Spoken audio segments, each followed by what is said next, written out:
नमस्कार। आइए सबसे पहले मैं बात कर लेता हूँ आपकी कनिष्ठा उंगली के बारे में। कनिष्ठा उंगली सामान्यतर रूप से सूर्य की उंगली के साथ चल रही है। जब इस प्रकार की उंगली होती है तो व्यक्ति अपने व्यवहार का कुशल होता है, साथ ही साथ बुद्धि अच्छी होती है, याददाश्त भी ठीक रहती है। परंतु जीवन के जो बड़े मोड़ आते हैं उन मोड़ों पर व्यक्ति चूक जाता है। यानी कह सकते हैं कि जब शिक्षा का समय आए तो वहाँ कुछ ना कुछ कमी से चूक जाए, उस समय यार दोस्ती में रह जाए। जब जीवन का कोई अच्छा उन्नति करने का अवसर आए तो सही समय पर सही निर्णय ना ले पाए। तो इस प्रकार से मकान लेने में, व्यवहार करने में, कोई पद प्राप्ति करने में, किसी भी तरीके से व्यक्ति के जीवन में उतार चढ़ाव का सामना जब सूर्य की उंगली के पहले कट तक उंगली नहीं पहुंचती तो जीवन में उतार चढ़ाव, सही समय पर सही निर्णय लेने के कारण सफलता में देरी व्यक्ति को सामना करना पड़ता है। आइए बात कर लेता हूं आपकी सूर्य की उंगली की। सूर्य की उंगली यश मान सम्मान के लिए बिल्कुल शनि की उंगली के साथ चिपकी हुई है। यानी कह सकते हैं अपने जीवन में आप ऐसा कोई भी काम अभी तक नहीं किए हैं जिसकी वजह से आपके जीवन में आपको बदनामी का सामना करना पड़ा हो, किसी प्रकार के किसी दाग का सामना करना पड़ा हो, ये यहाँ पर है। साथ ही साथ ईश्वर कृपा से किसी बड़े रोग का सामना भी अभी नहीं करना पड़ा, खास तौर से हड्डियों के रोग का और आँखों के रोग का। अब बात करते हैं आपकी शनि की उंगली की। और शनि की उंगली के साथ यहाँ पर जो आपकी सूर्य की उंगली थी वो एकदम शनि की उंगली से चिपकी हुई थी। तो सूर्य की उंगली का एक ये भी फल हुआ कि व्यक्ति अपने माता पिता की सेवा करता है और उनके साथ में सुख दुख में रहता है। यहाँ जो आपकी शनि की उंगली है, ये एक प्रकार के जो दो कट आ गए, ये बहुत खराब चिन्ह के रूप में जाने जाते हैं। इसका कारण बताता हूँ आपको क्या है। जो द्वितीय पर्व है वो व्यावहारिक पर्व कहलाता है और व्यावहारिक पर्व में व्यवहार के द्वारा सही समय पर सही निर्णय ना लेने के कारण नुकसान, एक बात। दूसरी बात, ऐसा व्यक्ति बड़ा भोला होता है और उसे कोई व्यक्ति कहे कि भाई मुझे अपने पैसे दे दो आप और मैं आपको लौटा करके दे दूंगा, तो वो लौटा करके नहीं देता। तो ये इस प्रकार का पैतृक संपत्ति है तो उसमें कोई बहुत ज़्यादा मजबूती नहीं दिखाई देती।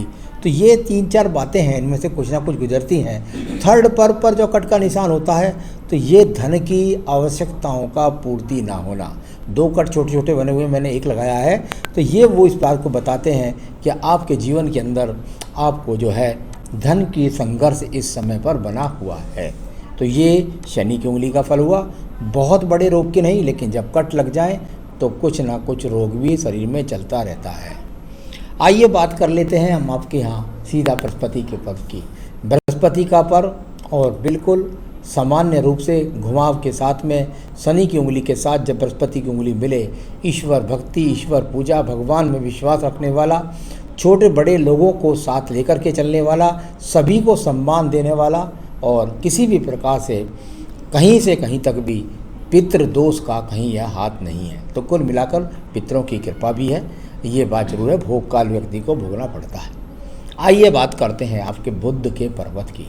देखिए बुध पर्वत, और मैंने हमेशा एक बात कही कि बुध पर्वत और बुध पर्वत पर यदि कोई रेखा खड़ी ना हो तो ये अच्छा फल नहीं कहा जाता। इसका मतलब ये होता है कि बुध पर्वत पर कम से कम 2 से 3 रेखा यदि खड़ी होती हैं तो व्यक्ति अपने धन के आगमन से संतुष्ट होता है। यहाँ पर पर्वत सम है, बिल्कुल भी आप धन से संतुष्ट नहीं। आपके धन का जितना आगमन आपके पास है इसके अनुरूप आप अपने आप से अपनी जीवन के सही तरीके से जो अच्छी हिसाब से आदमी चाहता है वो यहाँ पर कहीं से भी ऐसे गुण नहीं है जो आपको धन के आगमन दिला रहे हों। साथ ही साथ संतान सुख, संतान हो, यदि ऐसा ही पर्वत सारी उम्र रहा और संतान हो तो व्यक्ति की संतान व्यक्ति से दूर रहती है नौकरी के कारण, किसी भी कारण से, और वो उसकी सेवा नहीं कर पाती है अपने माँ बाप की। यानी आपको संतान का अगर यहाँ पे 3 रेखा खड़ी हो जाए आपके भविष्य में तो वो सब चीज़ें आपको मिलेगी। चलिए इसके बाद चलते हैं आपके सूर्य के पर्व पर। सूर्य के पर्व पर एक खड़ी रेखा, यानी ये वो इतनी भर रेखा जरूर है कि यदि आप सरकारी नौकरी के लिए प्रयास करें तो ये आपको, आपने यदि अपने जीवन में युवावस्था में राज्य सरकार की किसी नौकरी के लिए भले ही बहुत बड़ा पद ना मिले, लेकिन वो पद आपको मिल सकता है यदि आप प्रयास करें, या संविदा की जॉब मिल सकती है। आइए बात करते हैं आपके शनि के पर्व की। शनि का पर्व और शनि के पर्व पर ये वी का ट्रायंगल जब बन जाए तो ये बुढ़ापे को सुरक्षित कर देता है। यहाँ करोड़ों की बात नहीं करता, लेकिन इतनी बात जरूर है, जीवन के अंत समय तक आपके पास किसी न किसी जरिए से धन के आगमन बने रहेंगे और जो आपके आजीविका को सुंदर रूप से चलाते रहेंगे। आइए बात कर लेते हैं आपके एक और पर्व की। यहाँ पर ये रेखा जब निकल करके आती है तो इसको मैं राहु रेखा के रूप में कहता हूँ।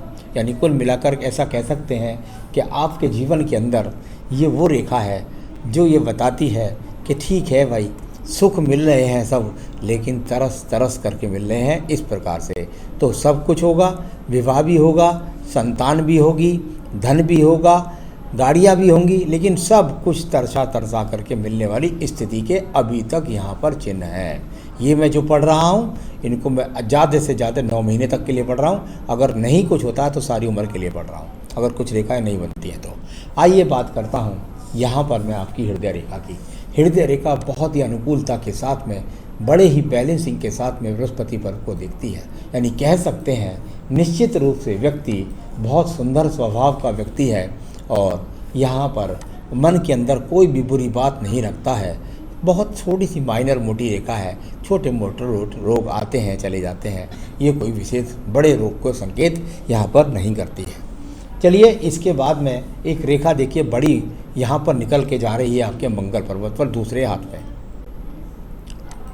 ये गहरी रेखा जब यहाँ से इस प्रकार से चल कर के और यहाँ हृदय रेखा को मिलती है तो ऐसा कह सकते हैं कि पत्नी के साथ विचारों में तनाव, यानी कि थोड़ा सा मेल जोल में कमी के लिए दर्शाती हुई। तो कुल मिलाकर के कभी कभी ऐसा भी देखने में आता है कि व्यक्ति को ऐसा महसूस होता है कि भाई यार, मेरी जो पत्नी है वो इतनी पढ़ी लिखी नहीं मिली या इतनी योग्य नहीं मिली कि इसका मुझे सपोर्ट नहीं मिला।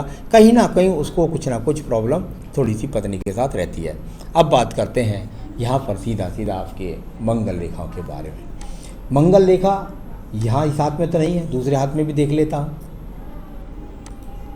हाँ बिल्कुल, मंगल पर्वत पर कोई भी इस प्रकार की रेखा नहीं है जो बहुत ज़्यादा व्यक्ति के जीवन के अंदर पर्वत थोड़ा उठा हुआ है कि उसके कर्म के द्वारा उसे फल दे सके। तो यहाँ आसानी से आपको कर्म का फल नहीं, साथ ही साथ एक और भी बात है, यहाँ अगर मंगल रेखा नहीं बनती तो व्यक्ति के जीवन में मकान बनना बहुत मुश्किल हो जाता है। तो ये एक वो चीज़ है जो मंगल क्योंकि कारक होता है भूमि का, और भूमि यानी कि ज़मीन और ज़मीन यानी कि मकान, तो वो चीज़ यहाँ पर नहीं है। द्वितीय मंगल पर्वत एक अच्छा संकेत है, कोई झगड़ा भी नहीं है, कोई झंझट भी नहीं है, कोई मुकदमा भी नहीं है, तो वो भी एक अच्छा संकेत है। तो कुल मिलाकर यदि एक नेगेटिविटी है तो दूसरी कोई झगड़ा झंझट मुकदमा कुछ नहीं है। आइए बात करते हैं आपकी बुद्धि रेखा की। बुद्धि रेखा और लगभग 28 वर्ष तक ऐसी गई कि बहुत संघर्ष उसने करवाया, कुछ एक्स के चिन्ह भी बने, हो सकता है कुछ पत्नी से एक्स के चिन्ह विचार विमर्श में लगा देते हैं, पत्नी के साथ कुछ तालमेल को बिगाड़ देते हैं, और उसके बाद में ये आपकी यहाँ पर बुद्धि रेखा बहुत ज़्यादा तक नहीं गई, लेकिन इतनी गई कि अपने जीवन के काम आप निकाल सकें। यानी कि ना तो बहुत ज़्यादा सर्विस वाले पर्वत पर पहुँची कि बहुत ज़्यादा मेधावी बनाए, और ना ही किसी व्यापारिक पर्वत पर पहुँची कि व्यापार के द्वारा बहुत ज़्यादा लाभ कमाए। तो ऐसा कुल मिलाकर बैलेंस वाली बुद्धि रेखा, सामान्य किस्म की बुद्धि रेखा आपके हाथ के अंदर मौजूद है। अब बात करते हैं चंद्र पर्वत के बारे में। चंद्र पर्वत जाना जाता है व्यक्ति के स्वास्थ्य के साथ साथ व्यक्ति के साथ यात्राओं के लिए। यहाँ चंद्र पर्वत कहीं से कहीं तक बिल्कुल भी पीड़ित नहीं है, यानी ना गाने का बजाने का शौकीन है, ना ही किसी प्रकार से बहुत ज़्यादा ये ट्रैवलिंग करनी पड़ती है, ना ही कोई विदेश यात्रा से जुड़ने का योग है। तो कुल मिलाकर के यहाँ कोई रोग का संकेत नहीं है। तो मैं तो और सब बातों से अच्छी बात समझता हूँ कि यहाँ रोग का कोई संकेत नहीं है। अब बात करेंगे इसके बाद में आपकी भाग्य रेखा, अनुकूलता के साथ में चलती हुई भाग्य रेखा ये चढ़ी और जाने के बाद लगातार किसी भी एक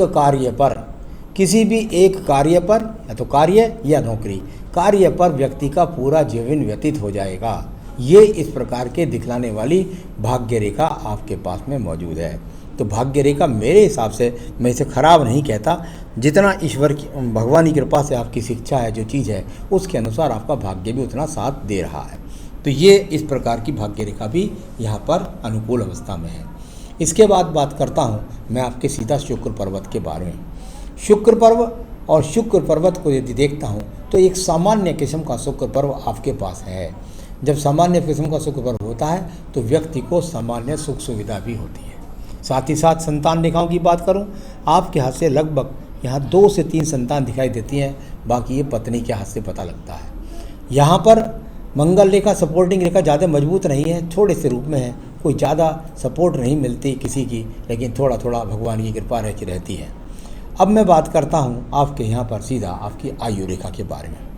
यहाँ आयु रेखा जहाँ इस प्रकार से चलती है, ये जाकर के यहाँ नीचे चलती है, तो कुछ शुक्र पर्व से थोड़ी सी सपोर्टिंग रेखाएं भी हैं, यानी सामान्य संसाधन की बात करें तो पैतृक रूप से वो मिल भी सकते हैं। तो ये सब चीज़ें आपके हाथ के बारे में बताई। अब मैं बताने वाला हूँ आपको सीधा सीधा आपके सवालों के जवाब। सबसे पहले पूछा आपने, आर्थिक परिस्थितियाँ कैसी होंगी। आर्थिक परिस्थितियाँ कैसी भी होंगी आपके जीवन के अंदर, लेकिन एक बात निश्चित है कि आपके पास बिल्कुल अनुकूल अब से लेकर जीवन भर आमदनी के साधन जिस कार्य के द्वारा आज आपको प्राप्त हैं, उसी के द्वारा उसी लाइन में आपको लगातार प्राप्त होते रहेंगे। नंबर 1 बात। दूसरा आपने पूछा आयु के बारे में।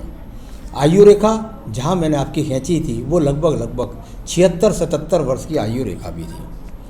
तबीयत के मामले में आपने पूछा, अभी मुझे किसी भी प्रकार के तबीयत पर कोई विशेष चिन्ह ऐसे नहीं मिले जो किसी भी रोग के बढ़े के संकेत दे रहे हों। आज का सामान्य पेट खराब तो चलता ही रहता है, उसकी ज़्यादा चिंता, यानी कोई भी बड़ा रोग के संकेत अभी हाथ में नहीं है। तीसरा आपने पूछा बच्चों की प्रगति कैसी रहेगी।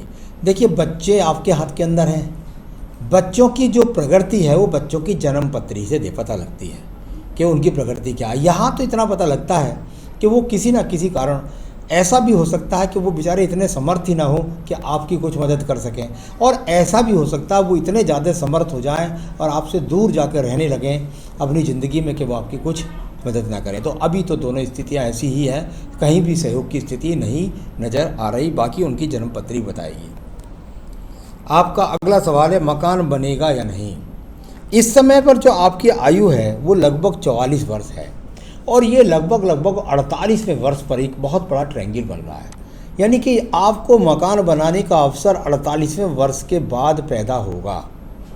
यहाँ ऐसा भी हो सकता है कि 47 हो जाए और ऐसा भी हो सकता है 49 हो जाए, लेकिन मेरा अनुमान है 48वें वर्ष। तो ये अभी आपको बहुत जल्दी ही मौका मिलने वाला है, आप तैयारी कीजिए और उसमें अपने आपको कैश करके अपना मकान बना लीजिए।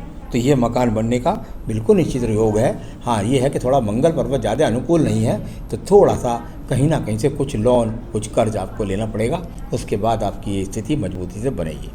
तो चलिए, मैंने सारी हाथ की रेखाओं, पर्वतों, सब चीज़ के बारे में आपको बताया है। मैं ज़रूर चाहूँगा कि आपके जीवन में आप रोगी भी रहें और आपके पास धन के आगमन भी बने रहें।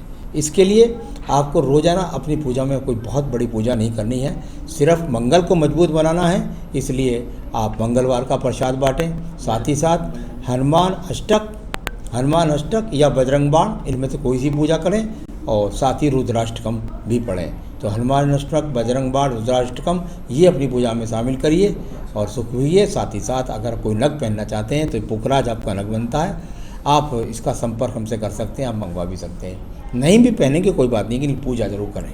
नमस्कार।